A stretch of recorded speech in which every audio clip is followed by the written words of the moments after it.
if 8 out of 10 people in your life are saying that you need to work on XYZ, then you may need to work on that.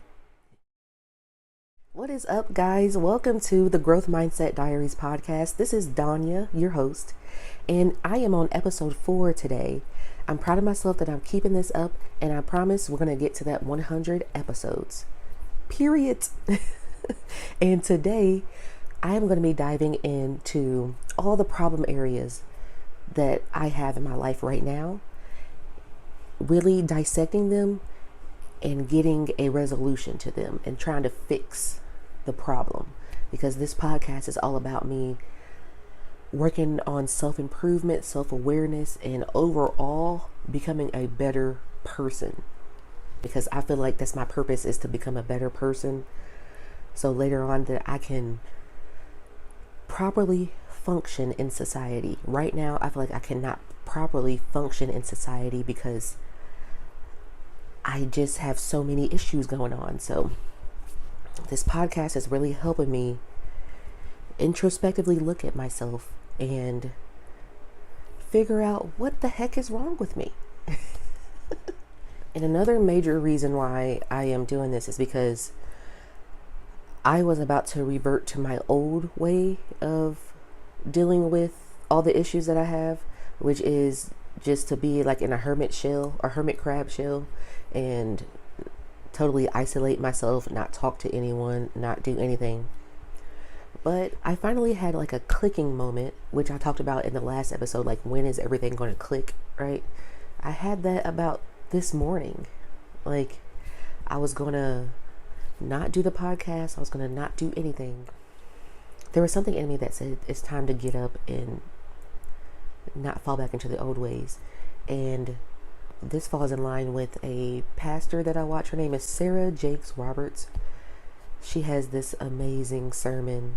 It was called Girl Get Up. She's basically like, just get up no matter what. Girl, get up. No matter who doesn't text you back, no matter how harmful you are to yourself, like saying negative things about yourself, no matter what you went through that day, just get up. Get up and do something. Move your body. Pull the camera out, speak to the camera, do something. It's better than staying in a spot and sitting in it and harboring on everything and replaying things. You got to get up, take your mind off of the things, and see how far that goes. It really does help me. Like, I could be completely sad about something, right?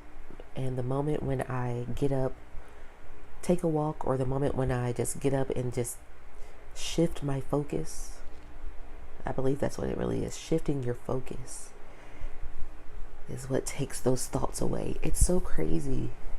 I would love to go more in depth, but first I need to learn about it, but more in depth about how shifting your focus can elevate your life and elevate your circumstances, how shifting your focus can. But I'm not qualified just yet. I am going to read up on it, really take my time. There'll probably be an episode like within a week. I'm going to give myself a week's time to really learn things. Now I'm going to get into the problem areas I need to work on. And this is going to be a moment of openness and vulnerability.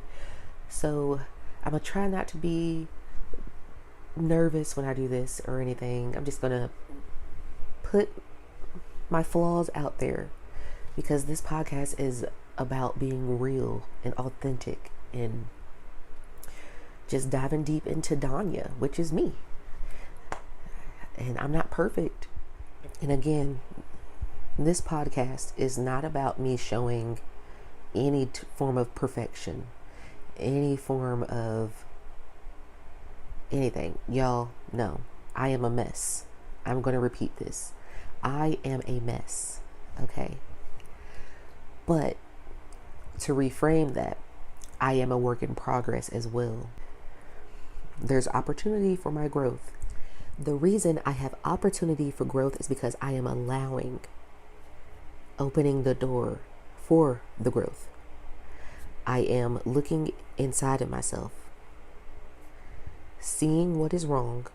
I'm also hearing from outside sources what is wrong, taking those notes in and making the changes. These issues I'm about to talk about are not just from what I think of myself. It's also from hearing input from the interactions I've had with people too.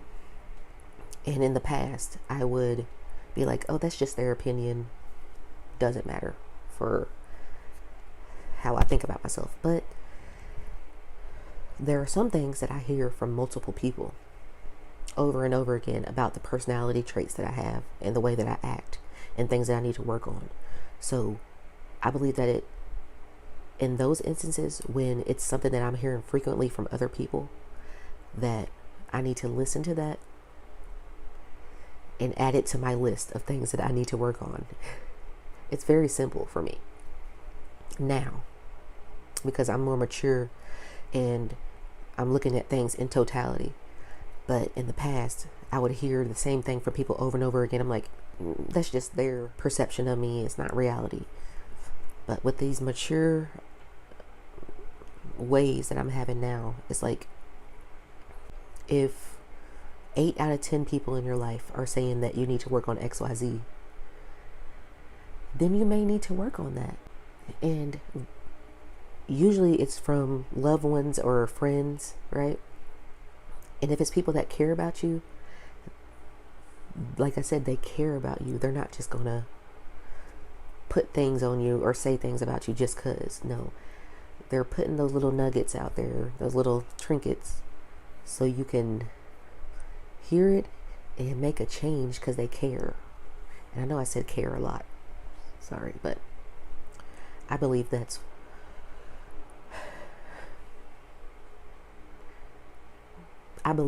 what their intent is when a loved one is telling you, hey, you need to work on this.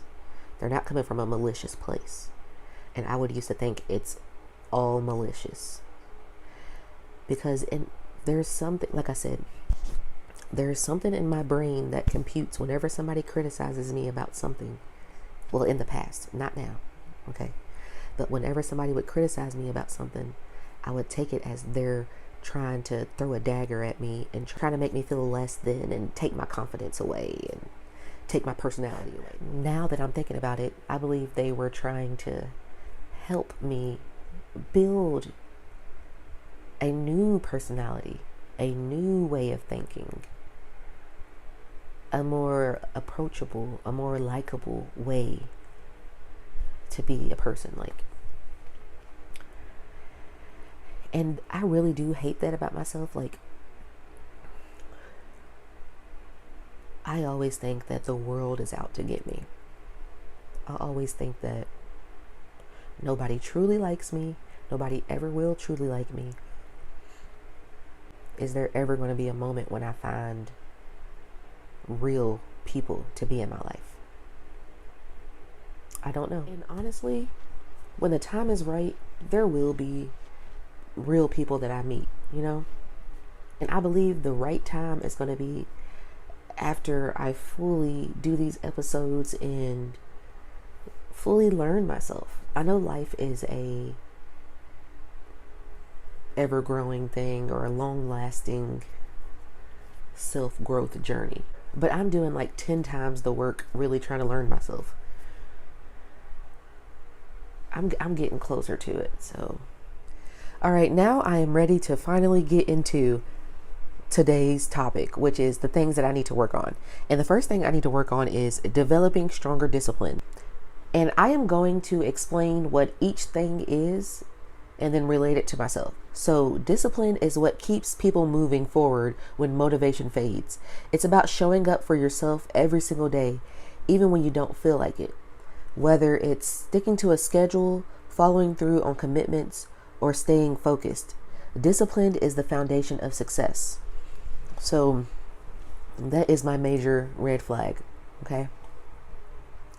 For some reason, I'll have everything prepared, like to exercise, or I'll have the clothes ready, I'll have the shoes ready, And for other things too, I'll have everything ready for it. But the moment when it comes, I will be like in my head, like, don't go, you don't need to, blah, blah.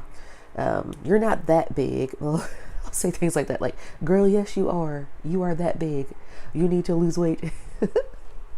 So yeah, I'm always constantly telling myself, you don't need to do this. And that's not okay. I need to be stronger. I need to develop better discipline. And that's loading. It's going to happen. The next thing I need to work on is breaking impulsive behaviors. And impulsiveness can lead to regret, whether it's in decision making, spending habits, or even emotional reactions. Learning to pause, reflect, and make intentional choices is something that I need to work on. So, my major impulsive decisions are when it comes to food and also when it comes to communicating with people. With food, I will impulsively get like a bad food item and impulsively eat too many items too. And then afterwards I'm like, wait, you're not even that hungry, or you weren't even that hungry. Why are you eating over and over again? Stop yourself. I need to get to the point where it's like, before I pick up, it can be a healthy item. You can eat too many healthy items. You can go over your calories for the day too. So yeah, when I am about to go and get a food item, I need to look on my time schedule and see the last time that I ate. Was it 4 hours in between those last two times? If not, are you really that hungry? Has hunger really set in? Why are you eating right now? And pause, ask myself that, and then move forward, because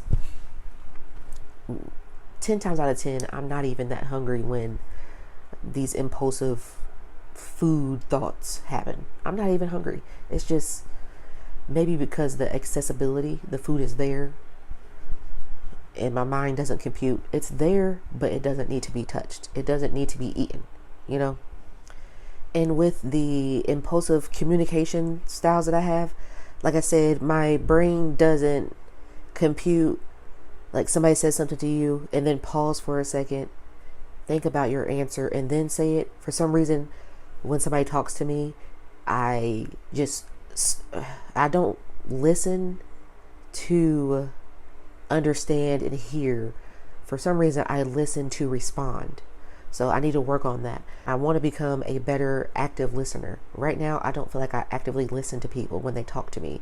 I'm just in my head thinking of what can I say right back. And also, it's not what exactly can I say back to them. It's not thinking about that. It's just me just saying, I can't wait to talk. And that's even worse, because I'm not thinking about in those moments what exactly to say, what to formulate, what response to formulate. No, my mind and my brain is just like, okay, just waiting for this person to be done so I can say something, anything that comes off the top of my head, you know? And I don't know if anybody will understand what I'm explaining right now. Like I said, my brain is very complex, and there's so many things that's going through my head all the time. And I've tried to explain it to people, what goes on in my head. And now that I'm thinking about it, I may have some type of neurodivergent issue. I don't know. I'm not a doctor. All I can do is do the research on it and see if I can find any similarities with my brain work and my personality and how I compute things, and see if it relates to any neurodivergent illnesses or issues, you know? Because I am constantly asking myself, why is what I said, why did it make someone feel a type of way? Why did it make somebody angry? Even when in my head, before it came out of my mouth and my brain, I said it with no malintent, with no disrespect. I feel like I said it very calmly. I feel like I said it very nicely. But I always run into the issue of someone is angry about what I say. So yeah, I'm really trying to understand and really see how to work on the things that I say. My next major issue I have is I am always trying to rush things. So I lack patience, and I lack seeing the progress through, and I lack valuing the progress that's made, and I lack gratitude. So with that, I often rush to see results, like with YouTube, with anything. I have yet to congratulate myself for getting over 700 subscribers.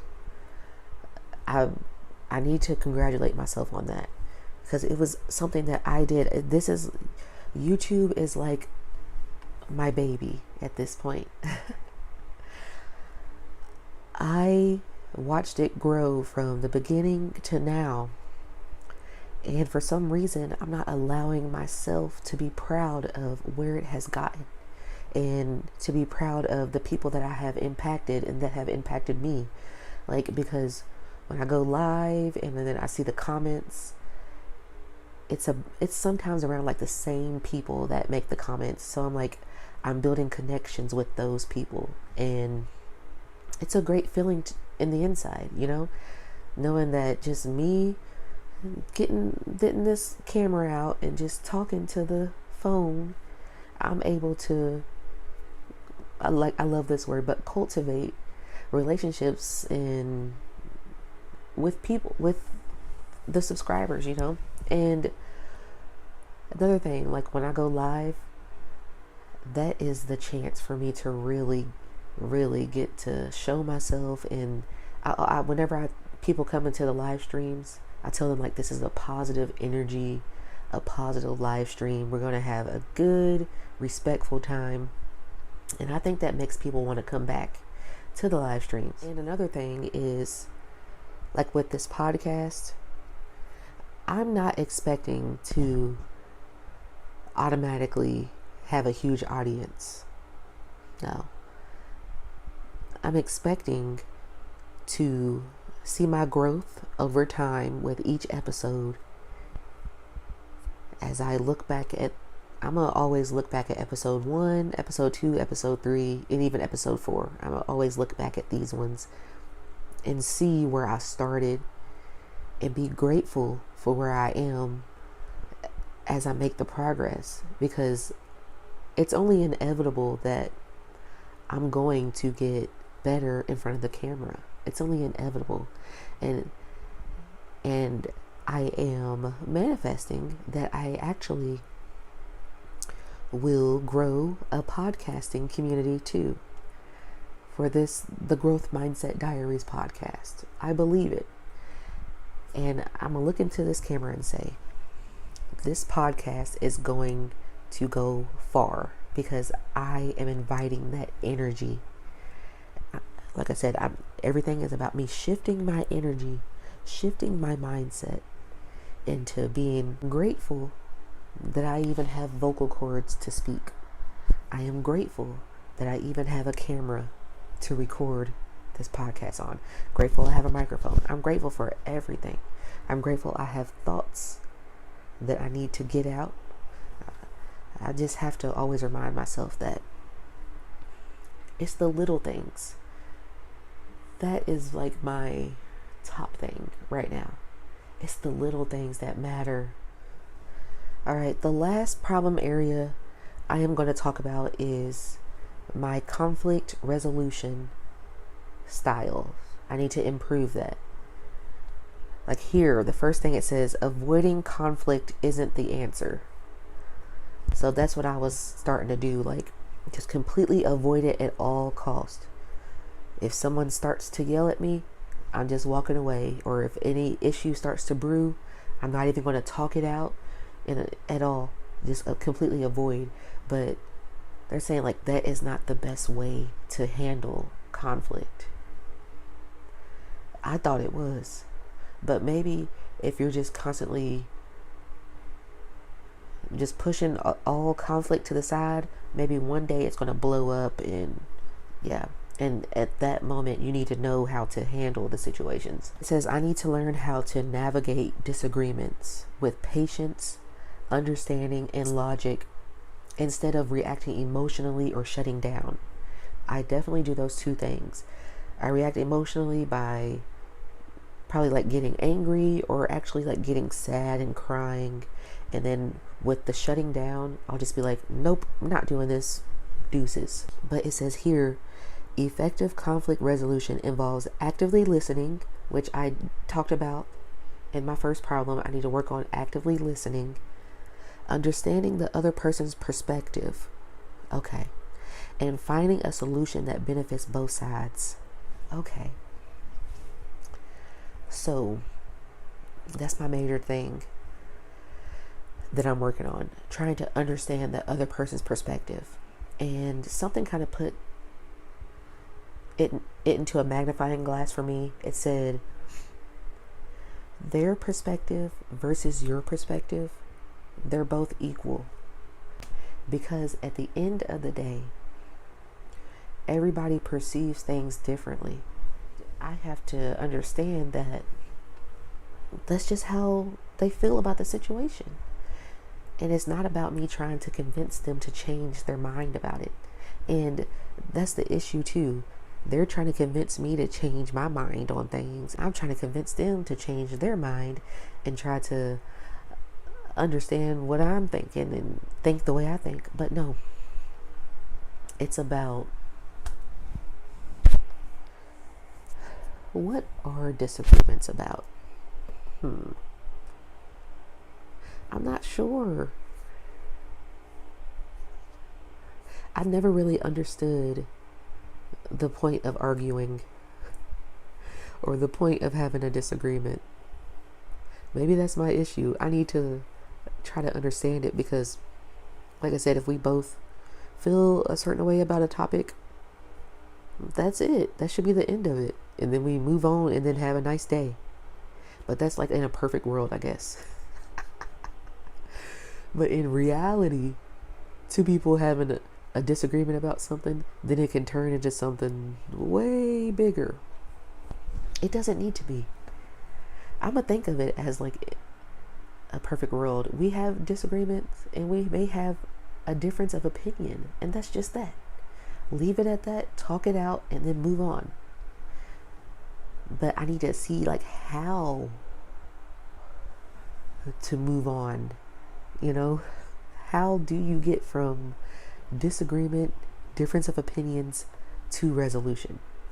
So I believe that will be what I'll focus on in the next podcast. How do you go from having a disagreement to the resolution? Like, where is the resolution there? How do I get there? What steps? Fully go into the steps of how to resolve an issue with somebody before it goes haywire and gets blown out of proportion. Yeah.